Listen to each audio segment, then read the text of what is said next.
What's up, YouTube? It's your boy King Kilo back with another video. Today we got a special video. We're gonna be comparing the Kobe 5 Protros to the Sabrina 2’s, man. I know a lot of people have been asking what's the difference or what's the similarities, so we're gonna get into it in this video.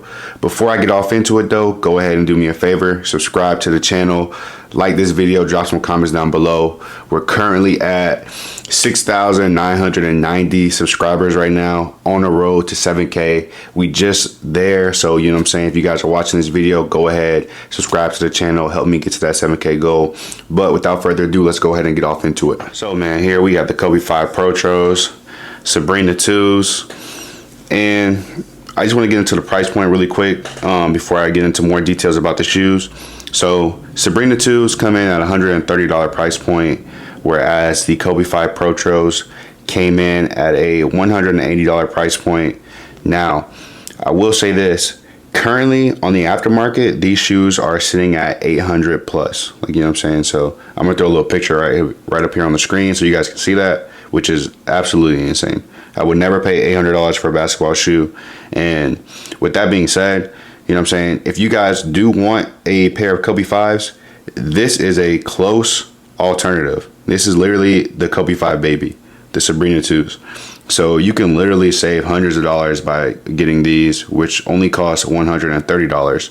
So, you know what I'm saying, you don't have to spend damn near $1,000 just to get a basketball shoe to hoop in. The performance is pretty similar, but we're gonna go ahead and talk about that right now. So before I get into the performance aspect of the shoe, I just want to talk about the overall aesthetic. The Sabrina 2 definitely took inspiration from the Kobe 5. So as we're looking at both of these shoes side by side, they look similar in built. So I'm going to do a whole 360 for you guys. So you guys can look at the toe caps, the toe boxes, whatever you guys call them. Look how similar these things look to each other. Flip these things around to the back. They even have similar height. You know what I'm saying? These are not my shoes, so this isn't a true size. These are actually an 11.5, and my true size is a 13. My dog, Cakenology, shout out to you, man, for letting me borrow these shoes. He let me borrow these shoes so I can do the comparison video. But as you guys can see, literally pretty much the same height and build. The same cut, which is crazy. Turn it over to the medial side.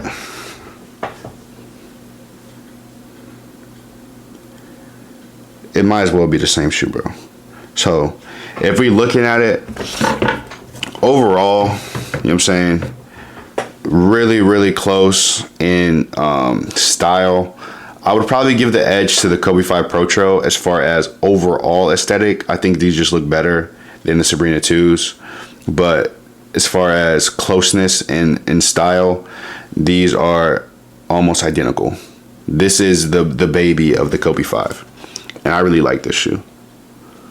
Now we're gonna get into the traction, the bottom of the shoes, Sabrina 2’s and the Kobe 5s. Let's start with the Kobe 5s. As you guys can see, the Kobe 5s have this like heartbeat pattern on the shoe.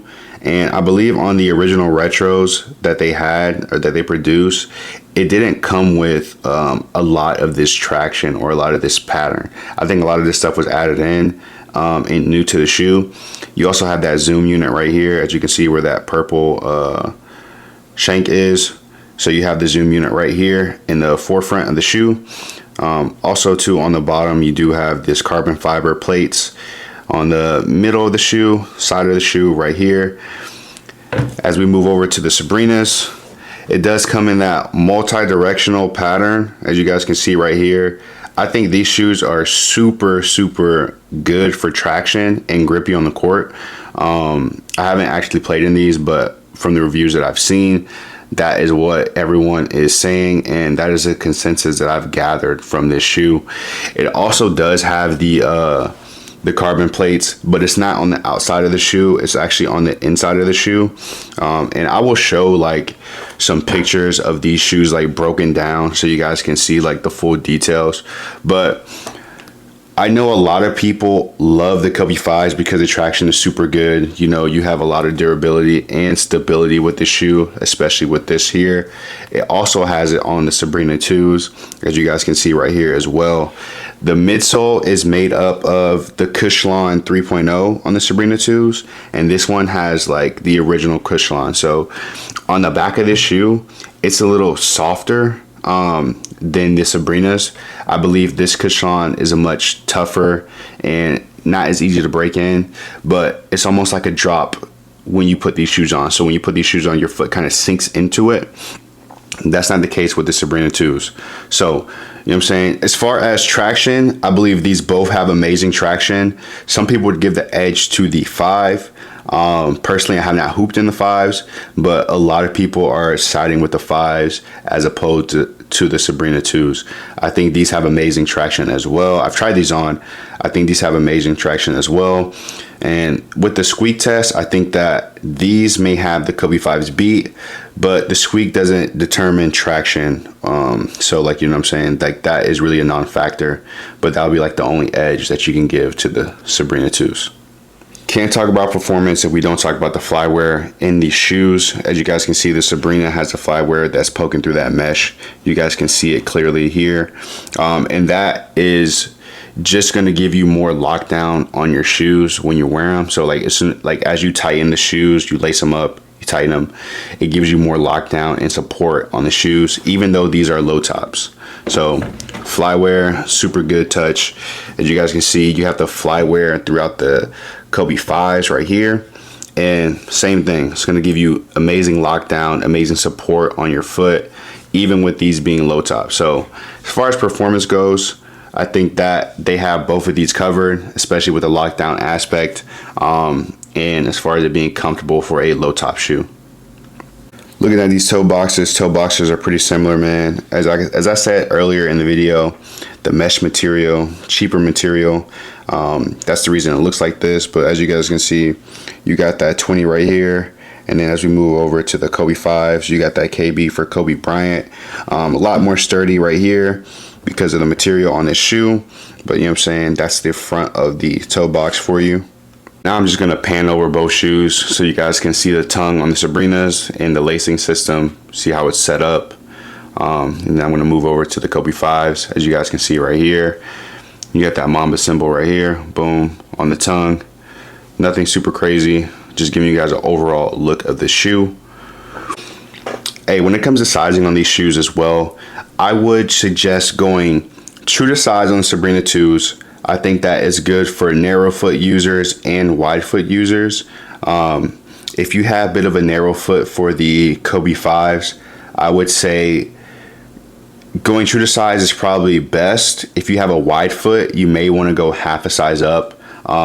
It does take a good little minute to break these shoes in, but as far as the sizing, you can go true to size, but if you want a little bit more room, a little bit more comfort, you don't want to break them in, and you want to wear them right out the box, suggest going half a size up if you have a wider foot.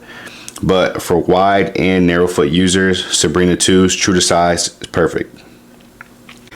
As we move to the back and the heel, you guys can see this shank right here on the Kobe 5s. And then this is supposed to mimic the shank on the Sabrinas. You have that I for her last name, Ionescu.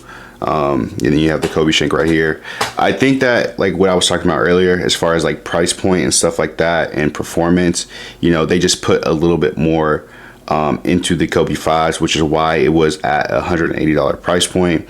As you guys can see, you have this like nice little shank right here, that material, and then you have like this shank, which is like made out of leather, but you know, you guys can hear the difference. As far as performance, I don't think that's gonna like make or break the Sabrina 2's.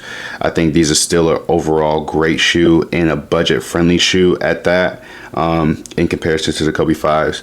And like I said, man, I think that the Sabrina 2's are a good compromise to getting the Kobe 5s if you guys don't want to spend $1,000 for a shoe like this, you know what I mean? And especially, yo, I'm telling you, if Nike does do Nike ID for these Sabrina 2's, it's game over. It's going to be game over. Everyone's going to be having their own custom colorways. They'll probably even make you know, similar Kobe 5 colorways on the Sabrina 2's, man. Like, you got the Bruce Lee's, you got these, you have multiple other shoes that people can play with, and I think that that would take this shoe to the next level.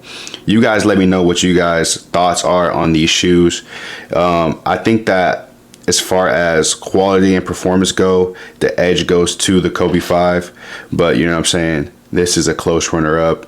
I like these shoes a lot. I like the aesthetic. I like everything about it. But y'all let me know, man. Y'all let me know how y'all feel about the Kobe 5s versus the Sabrina 2's. And comment down below if you guys have hooped in the Kobe 5s and or Sabrina 2's, and let me know your thoughts on that. But that's pretty much it for today's video. King Kilo is out. Peace.